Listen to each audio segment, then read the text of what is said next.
I don't like to edit these things. I like to just read these stories that I get and then post them up here to the blog if you wish. Also, just to let you know, sometime between now and this Christmas, you can grab these stories on the go from Amazon's Kindle ebook service, as we will have PacWest Bigfoot stories on sale there for as low as $2.99. So, with that, let me take a sip of this nice Sasquatch coffee.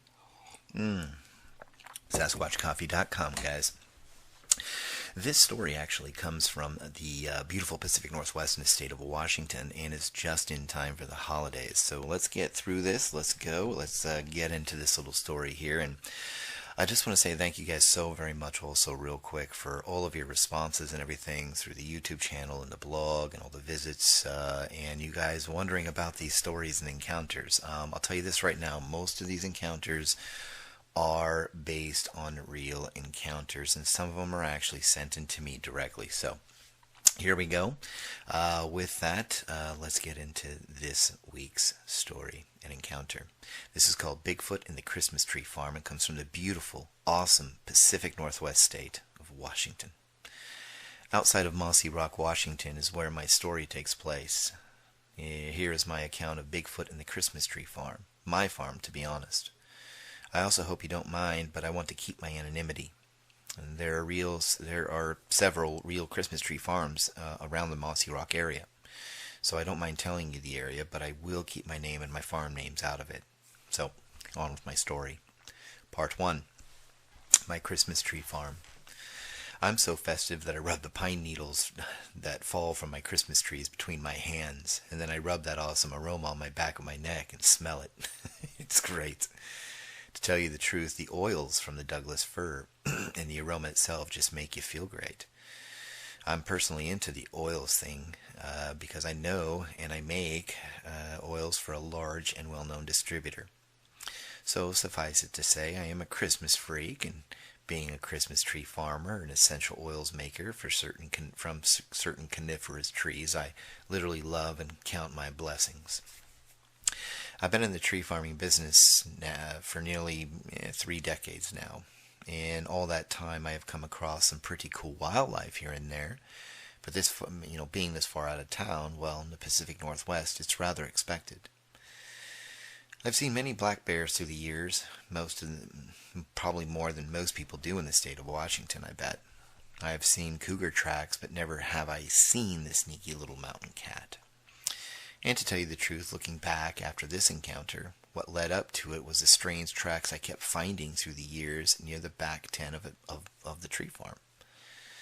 It was probably about 12 years into running the farm I had built and started myself that this incident took place. Anyways, the tracks I was finding from time to time were human tracks. At least I thought they were. They looked like it, at least. The only weird thing about them was the size. They were huge, to tell you the truth. I thought one of the Sonics players out of Seattle were making midnight runs through my back 10. I know it is a funny thought, but it being some wild animal that it was, well, my mind was not there yet.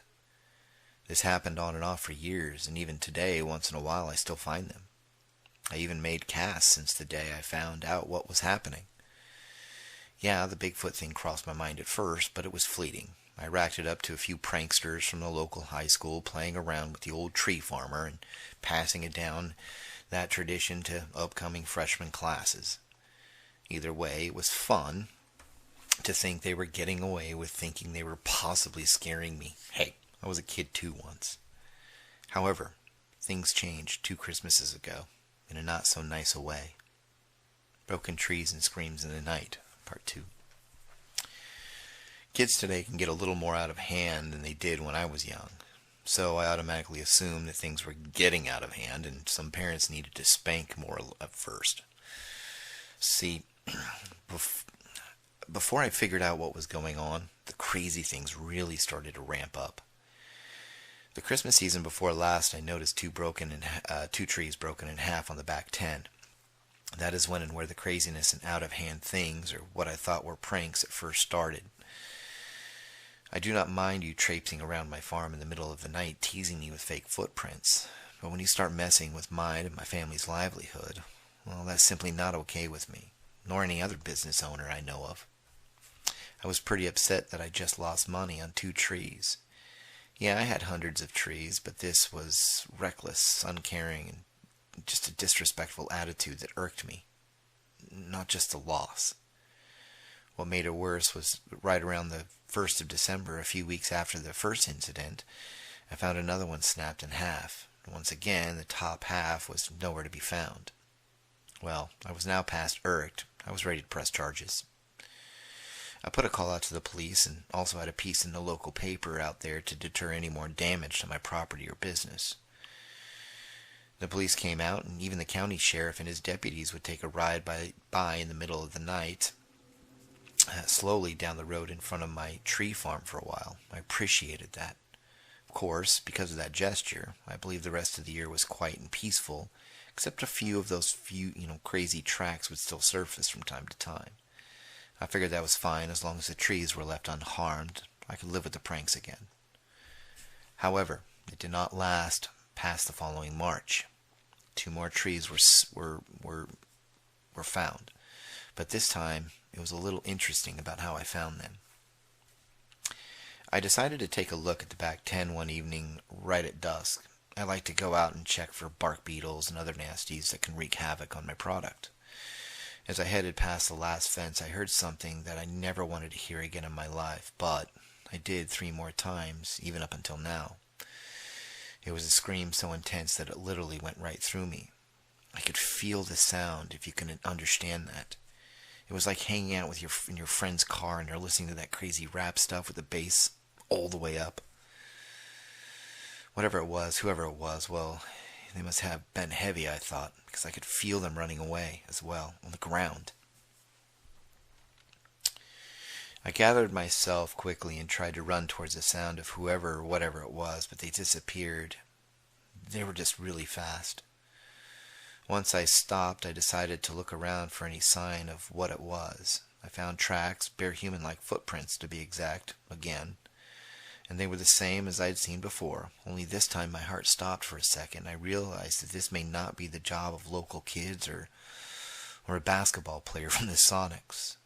I started shaking and nervously began to look around more eye level to make sure whatever it was still not around or coming back to harass me. After a few moments I headed back to the house as darkness set in, and yes, I looked over my shoulder at least 10 times or so on the way back.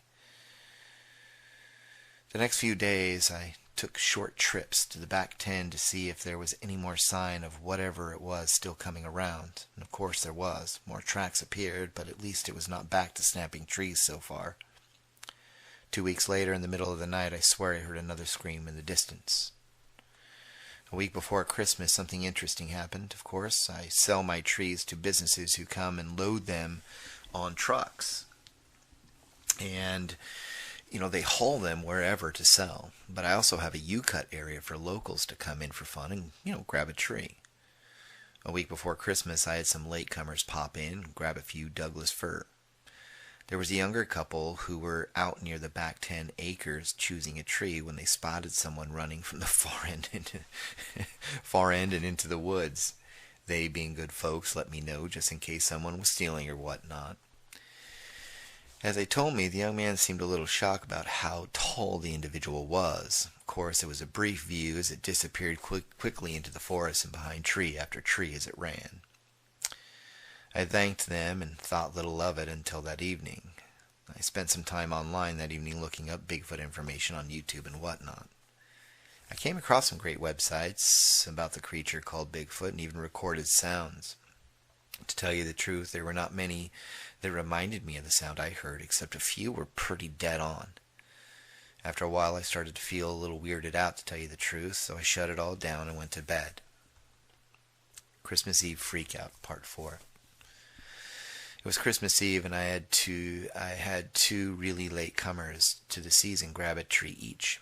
After that, I would make a walk through the property and see what I would need to start getting to after the first of the new year with the trees. I made the walk through and ended up in the back 10 acres just before nightfall. I had been feeling a little spooked about everything recently, so I started carrying my sidearm again. I did this once when I found cougar tracks a few years back, just a bit. As I came to the northeast corner of the property where the noble spruce grew, I was all of a sudden staring into the face of a creature, animal, heck, a monster I was hoping I would never see again in my life. Its face was a gray ashen color, but was wrinkled as a dried up orange, if you could imagine that. The hair around the face, there just wasn't much. Its nose and eyes were almost human-like, but much larger. It was huge. It stood at least 8.5 feet tall. Its reddish-brown hair covered its body so much that if it were not for the chest, I would have never noticed it was a female. Looking back at the Patterson-Gimlin film, that was pretty spot on, except for the color of the thing. It was also extremely shocked to see me standing there. And because I caught it by surprise, it made a quick charge at me, screaming. She did not run me down, but she came within 10 feet of me and bared her teeth. Talk about scary. Those canines would rip me in half in one chomp, I tell you. I did not move, I did not reach for my gun, or even wink that I can remember. I just stood still. She went down on all fours for a split second, and swoosh, she was off running back into the woods where I suppose she came from. A few seconds later, I could hear another scream coming from the low ridge line in the hills just above the farm. To be honest with you, I was so shaken up at that point I did not even move for about another 20 minutes. I just sank to my knees, praying to God and telling him, thank you, thank you, thank you. The Tree Farm Today, Part 5. Today I've planted a slew of cheaper pine trees along the edge of the back 10 acres. It seems she is still around, and guess what? I think she's a mama. I found some smaller tracks one day the following year. Maybe she was making a bed out of the tops of the trees for the little one. I don't know. I've never told any authorities or given out any information other than the story anonymously. To tell you the truth, I do not feel all that fearful about Bigfoot on my Christmas tree farm. So far, things have been quiet, my trees for the most part intact. However, I'm still freaked out enough to keep my kids away from that section of the farm, and from time to time, especially around Christmas,